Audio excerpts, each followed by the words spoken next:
Então, falam maravilhas e que o setor do agronegócio vai bem e tudo mais, como de fato ele tem sido um diferencial nesse momento brasileiro, né? Mas particularmente nas nossas máquinas agrícolas, na indústria de máquinas agrícolas, a mesma performance tem se verificado ou a realidade é outra? Realmente, se nós olharmos o PIB que cresceu 1% nesse trimestre passado, nós vamos ver que foi em função da agropecuária, que cresceu 13,42%, enquanto todos os outros setores foram negativos, principalmente a questão de serviços e o consumo, onde nós tá vinculado ao poder aquisitivo da população brasileira. E hoje nós somamos 14 milhões e meio de desempregados. Isso aí é fruto da pior crise que o Brasil está atravessando nos últimos 80 anos. Nem a crise de 32, lá de 29, não foi tão perversa como essa e tão duradoura, porque essa já vem há 3 anos, né? 3 anos dificultando a retomada. E realmente agora a gente vê uma possibilidade de que o Brasil volte a normalmente voltar a crescer. E falando um pouco mais do cenário macroeconômico, nós não estamos vendo, assim, falando em termos de ABIMAQ, uma retomada tão a curto prazo agora, porque nós vivemos uma situação de ajuste fiscal forte dentro do governo, as taxas de juros estão muito altas ainda. Você vê por uma inflação de 3,5% apontando 3,5% para o final do ano, nós temos uma taxa de juros muito alta ainda, 10,25%. Quer dizer, se você tirar 3,5% de 10,25%, um juro real muito alto, é o maior juro real do mundo ainda.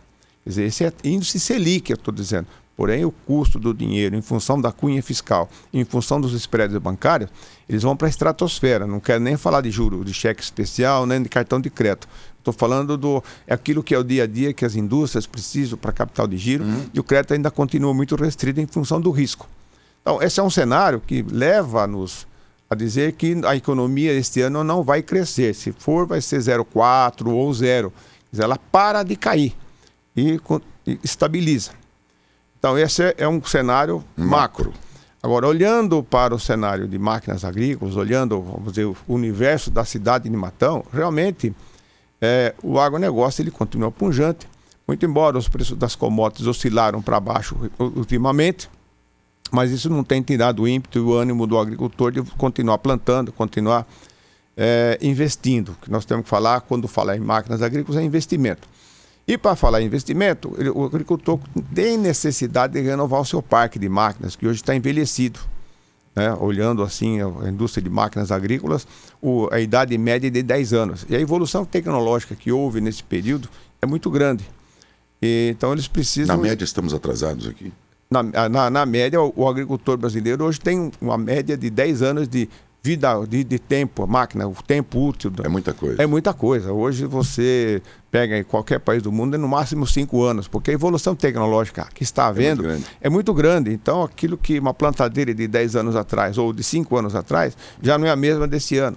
Uma colhedeira e assim por diante. Entendi. Então, uma evolução muito grande. Hoje, todo o agro está vinculado com a internet das coisas, com a conectividade, com a agricultura de precisão. É por aí que o mundo caminha. Já há máquinas aí sem tratorista, né, irmão? Já tem o trator autônomo. Isso é um negócio para daqui 5 anos. Mas, de qualquer modo, isso revela o avanço. Então, hoje, as coisas estão evoluindo muito. Então, a conectividade, tudo isso aí está no campo. É uma forma deles aprimorarem a tecnologia, de ter mais acesso à eficiência, à produtividade, à redução dos custos. Então, o mundo caminha para aí, a agricultura brasileira está caminhando para aí. Então, por isso que a indústria continua produzindo, porque há investimento. E para reforçar tudo isso, eu estive em Brasília quarta-feira, foi lançado o novo Plano Safra 2017-2018. E esse Plano Safra é um plano vigoroso, porque o governo está vendo que a salvação, vamos dizer, da lavoura, que a salvação do Brasil começa no agronegócio e a agropecuária que vai puxar isso tudo. E isso é que nos dá esperança. Isso fez o governo repensar a capacidade de investimento, em aumentar, sim, porque ele vê que ali é um caminho. Você vê, os números não cresceram muito. Os números em relação à safra, o plano safra anterior, que estamos terminando agora, eles cresceram relativamente. Foram melhores, mas não da forma como deveria ser. Porém, no investimento, cresceu bastante. E um ponto importante, houve quedas na redução do juros no custeio de 1 ponto percentual, já é uma boa sinalização. E no investimento, que é o Moderfrota, que é o que vincula o desempenho da indústria de máquinas agrícolas, é o financiamento, né? Porque você sabe que o agronegócio, a agricultura, eles são 4 Cs: crédito, clima, commodity, crédito e câmbio. O clima, a São Pedro está ajudando muito. Tanto é que a safra de 230 milhões de toneladas já vai para 232, 233 em função do clima. As commodities, os preços oscilaram para baixo, mas ainda estão estáveis e estão num ponto importante, quer dizer, o agricultor ainda não está perdendo dinheiro. Bom. Na questão de câmbio, nós estávamos com um câmbio desfavorável. Agora, com essa situação política, oscilou, foi num patamar melhor. Mas eu acredito que agora, com a redução das taxas de juros que vão acontecer até o final do ano, prometendo a chegar a 8% ao ano, a taxa Selic, o câmbio deverá, o dólar deverá se apreciar novamente frente ao real, chegando aí uns 3,30, 3,35, quer dizer, isso já ajuda. Isso é bom, né? Não só o agricultor que exporta, que vende o seu produto, mas como também as indústrias para exportar, porque fica mais competitiva. Então, voltando à questão do que nós estamos falando dos 4 Cs, sobra o crédito. E no crédito foi importante, porque com essa redução dos juros, torna mais atrativo o investimento, né? Ele pagava 8,5% no Moderfrota, vai pagar agora 7,5%, né? E assim por diante. Então, isso aí dá um ânimo melhor. Essa é a expectativa que nós estamos vendo, que torna o agronegócio favorável. É fato que não é nada, é mar de rosas, porque as coisas, no dia a dia, as coisas acontecem, né? E a indústria tem que continuar. Esses números aí, inclusive, refletem 3 meses atrás. Esse número que você tem agora, né? É daqui para frente. Agora, voltando à questão do agronegócio, são positivos os fundamentos e a gente acredita, tanto é que a indústria acredita, está acontecendo até agora, que poderá crescer esse ano na faixa de 15%. Né? A indústria de máquinas agrícolas, tratores, colheitadeiras, tudo o que se vê aqui matando também. Então deverá crescer na faixa de 15%.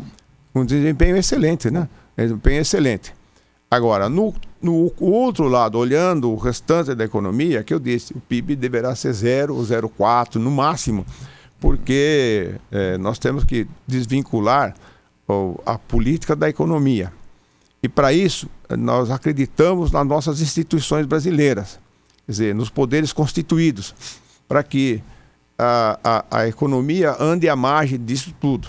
A exemplo que nós estamos vendo as reformas que precisam ser feitas, né, que estão em andamento no Congresso Nacional e que há um empenho muito grande para que essas reformas sejam aprovadas, porque hoje o Brasil é analisado internamente e externamente. Externamente, para quem analisa o risco Brasil é muito alto hoje. E só passando as reformas é que há a possibilidade de investidores internacionais aportarem mais dinheiro no Brasil. Porque dinheiro tem no mundo.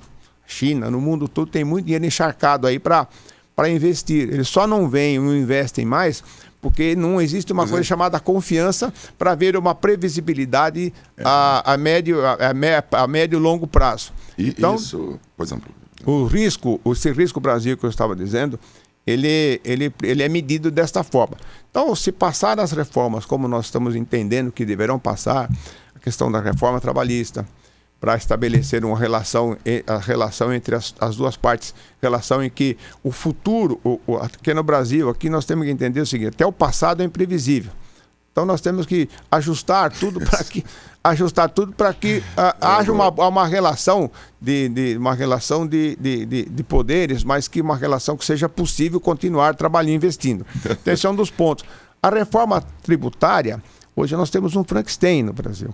Quer dizer, não só empresário, mas todos nós sofremos muito com essa situação toda. Essa reforma não está muito preterida, muito abandonada. Não, ela está andando dentro do Congresso. Nós estamos acompanhando, ela está andando E eu acredito que logo depois ela já entra, depois da trabalhista, ou antes até da reforma da Previdência. A reforma da Previdência pode ficar um pouco mais para frente, deverá ficar um pouco mais para frente, em função dessa situação política que nós estamos vivendo, deverá haver mais concessões, questão da Previdência. Então deverá sair uma reforma meio aguada, uma reforma que não vai atingir o que... Então o próximo presidente ou o próximo que vier vai ter que refazer tudo de novo, como já foi feito lá no Fernando Henrique e assim por diante. Então esse é o cenário que nós estamos vendo.